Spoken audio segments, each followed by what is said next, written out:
يا مساء الخير عليكم جميعا، يا رب تكونوا بخير ويا رب دايما تبقوا بخير.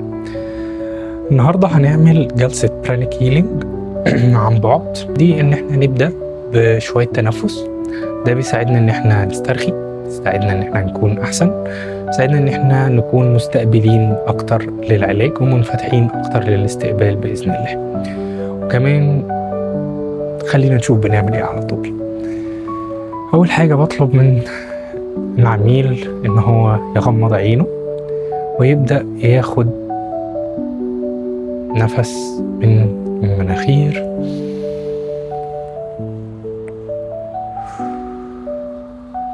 يطلعه بهدوء أكتر. كمان نفس،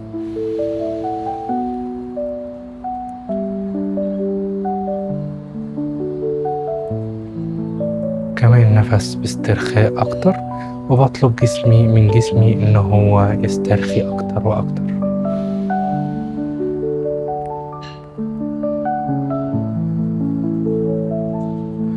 بعدين بطلب من العميل إن هو يبدأ يفتكر موقف سعيد وهو مغمض عينيه.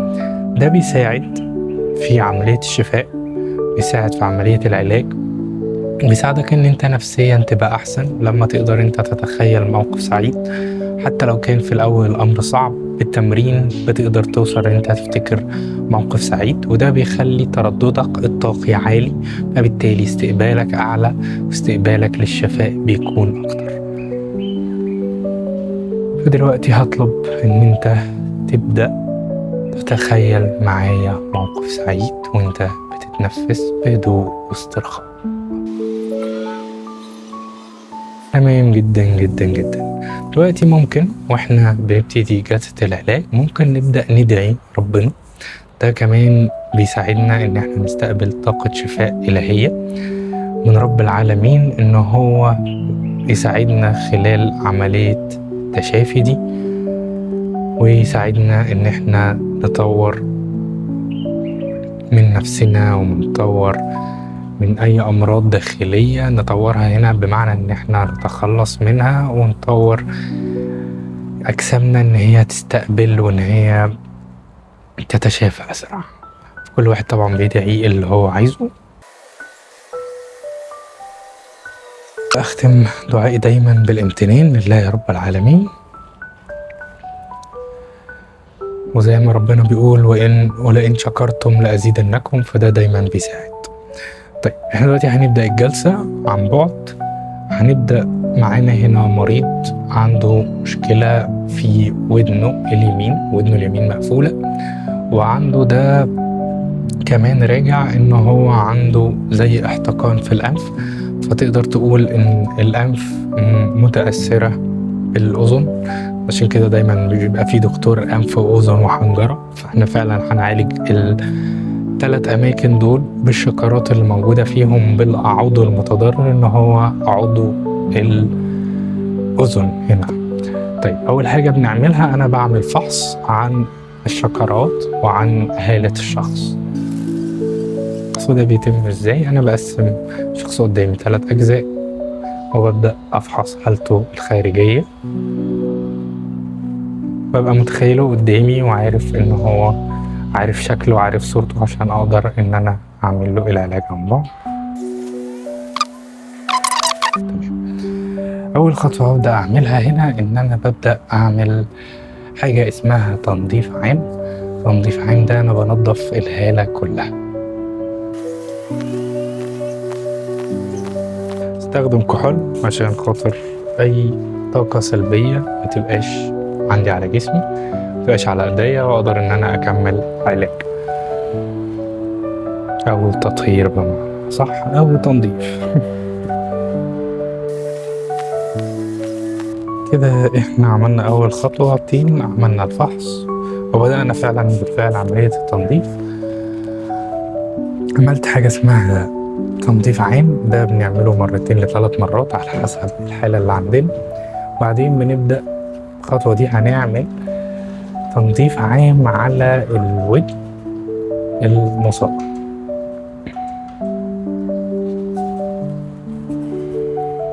الشخص اهو قدامي، نحط منظف الودن.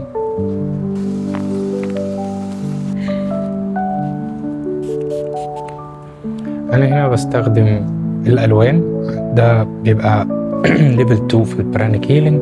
ببدأ أستخدم الألوان دي، بيبقى ألوان معينة بشكل معين، دي بتبقى أسرع في عملية العلاج وأسرع في عملية التشافي بإذن الله.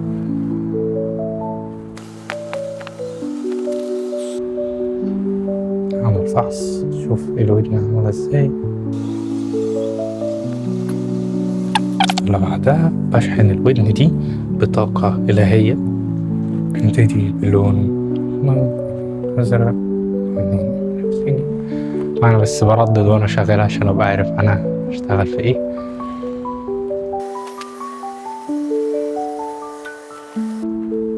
هنا هبدأ أشحن بلون تالت.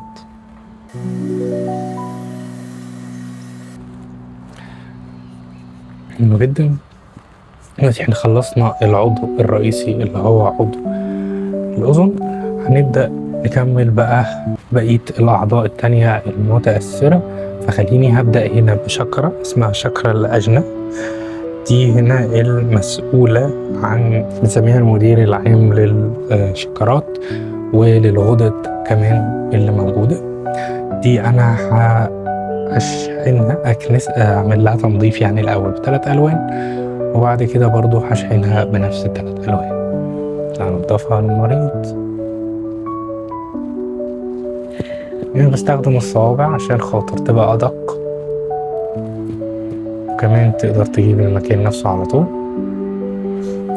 اللي هي بتاعة الشكرة. بستخدم مية بملح تحت عشان خاطر المية بملح بتطهر، وده بالمناسبة عشان كده لما بنروح البحر نطلع بعدين نحس إن إحنا يعني فاصلين كده، سايبين مستمتعين، لأن المية بملح بتشيل الطاقة السلبية، وده بيساعدنا إن إحنا ممكن ناخد شاور بملح سكراب مثلا، أو ممكن كمان إن إحنا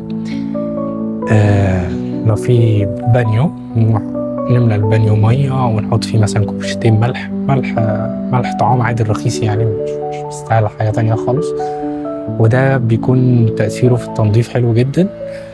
يفضل ان انت قبلها طبعا تحط نية التنظيف من الطاقات السلبية او الطاقات الملوثة اللي في جسمك، وهتلاقي ان هو بيجيب معاك نتيجة.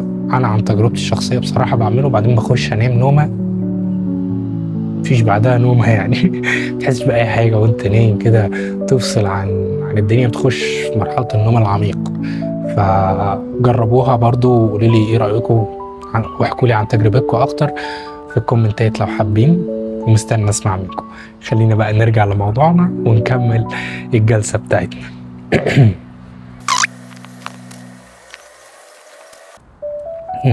كده خلصنا الودن اللي هو العضو، نضفناه وشحناه، وبعدين نضفنا الأجنة، تعالى نشحنها.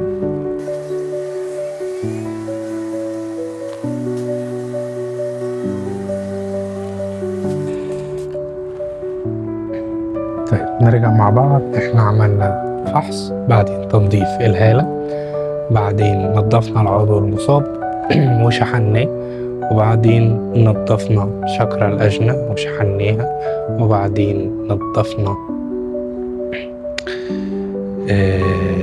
شكرة الراس الخلفية وشكرة الفك الثانوية وشحناهم، وبعدين نضفنا شكرة الحلق وشكرة الحلق الثانوية وشحنا شكرة الحلق بس مشحناش الثانوية، فخليني أشحنها هي كمان.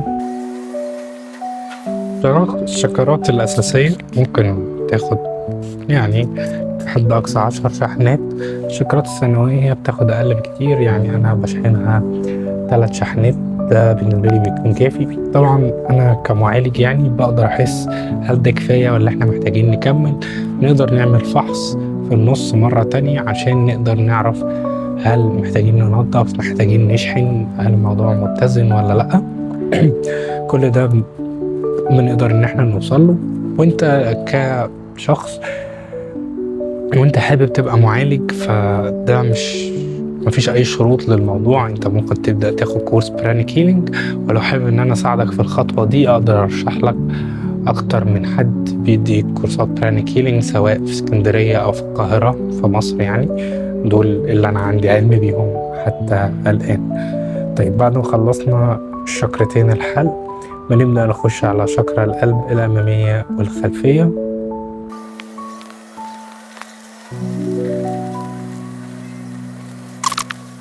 طيب بعد ما خلصنا، أنا بالنسبة لي أهم شكرة في عمليات التنظيف كلها هي اسمها شكرة الضفيرة الشمسية أو السولار بلكسس. ليه دي أهم حاجة؟ عشان دي الشكرة اللي بيتخزن فيها المشاعر، كل المشاعر السلبية، أغلبها يعني مش كلها بس بنسبة كبيرة قوي. المشاعر السلبية بتتخزن في شكرة الضفيرة الشمسية. فاحنا هننضف شكرة الضفيرة الشمسية والكبد وشكرة السر. نبقى احنا خلصنا البروتوكول الخاص ده بنسميه تنظيف الأذن الداخلية، نظرا ان الشخص هو ده اللي كان محتاجه. ونقدر ان احنا نعمل جلسة ونشوف النتيجة. طبعا بيفضل ان احنا منقفش عند جلسة واحدة، ان احنا نكرر ده بشكل يومي، لو ممكن 3 مرات في الأسبوع، لو ما كانش ممكن يعني. بنجرب ده على حسب المريض، زي ما اتفقنا قبل كده المريض عنده الحاجة دي بقى لها قد ايه، حالة التحسن. بنقدر نشوف مع المريض ونتابع معاه ونقدر نحدد. طبعا في اوقات كتير جدا جلسة واحدة بتبقى كفاية، بس انا كمعالج بفضل على الاقل ان احنا نعمل 3 جلسات، بالنسبة ان احنا نقدر نطمن ان احنا حلينا الامر وان الامر ما يرجعش يتكرر معانا تاني. كده احنا خلصنا الجلسة بتاعتنا. انا بحب اختمها بان انا ادعي، ان انا اشكر ربنا وابقى ممتن ليه على كل طاقات الشفاء وعلى كل العمليات اللي احنا عملناها اثناء هذه الجلسة. فخلينا اقول شكرا شكرا شكرا وشكرا لكم وشكرا على وقتكم، واتمنى لكم يوم سعيد.